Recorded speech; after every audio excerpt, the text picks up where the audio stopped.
mga kabigis, welcome sa another unboxing review.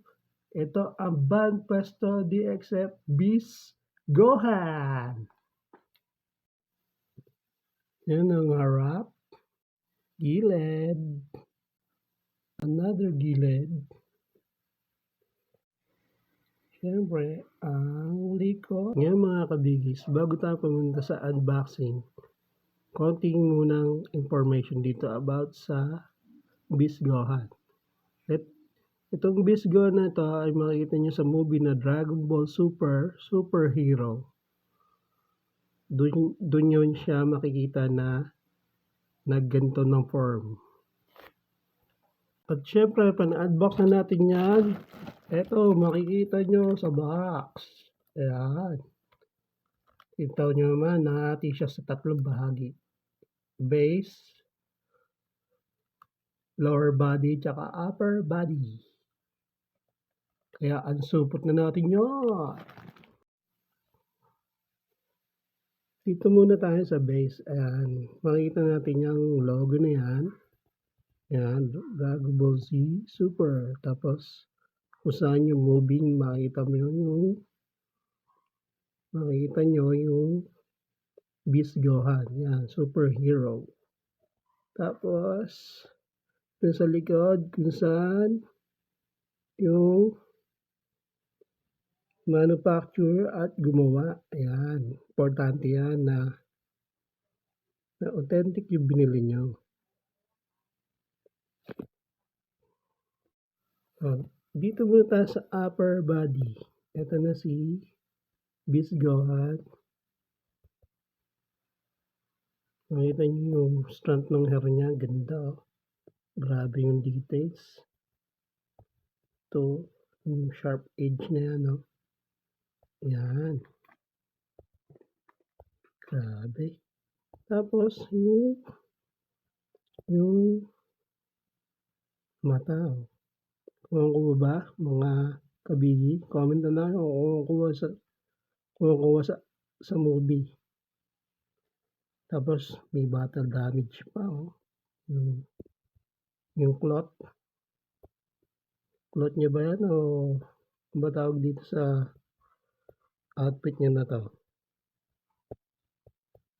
Tapos, yung torso, yung braso, grabe. Kita naman yung mga details ng braso. Tsaka yung wrist, may wristband pa. Dito rin, may wristband pa din.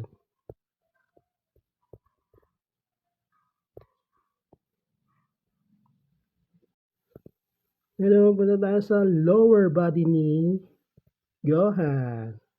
Ganun din, may damage din dito. Ito. Yan. Grabe din yung details. Tsaka dito, pagkatupi ng pants niya. Tapos yung boots ba to? Sapatos. Kaya nga, kung ano tawag dito, boots. Parang boots no? Grabe yung details dito, Tapos, ito pa. Yan. Kala mo talaga tunay. Tsaka dito. Grabe. Tapos, may nakalimutan ako dito sa upper body ni Gohan. Ito, yung stamp niya. Yan. Yun din, nakakatunayan na authentic ang binili nyo. Pero hindi ako sure sa iba kung meron din Yun lang. Pag nabuo na natin, ganito na siya. Ayan. Ganda overall. Kaya sa mga dyan na Gohan, dagdag nyo na to. Gohan Shriner. Dagdag nyo na to sa figure nyo o sa collection nyo. Yan, susukatin natin si Gohan. Ito na ang Wagaw Metro.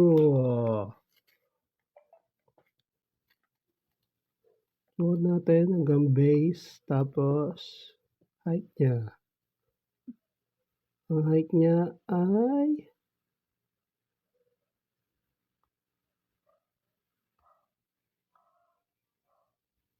7.5 inches.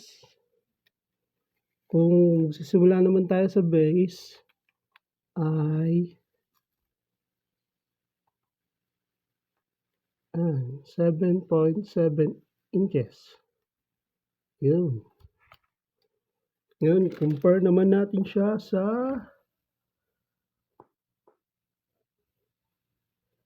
Death Metal Superman. Yan. Tapos, sa battery. Yan. Ay, guys, konting trivia nga din pala.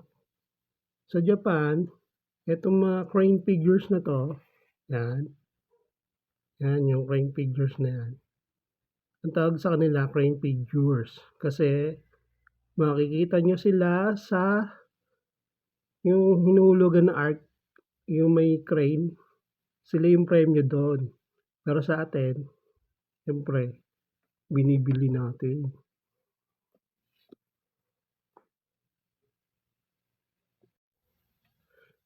Sa nice, gustong bumili kay Gohan, nagre-range siya sa mga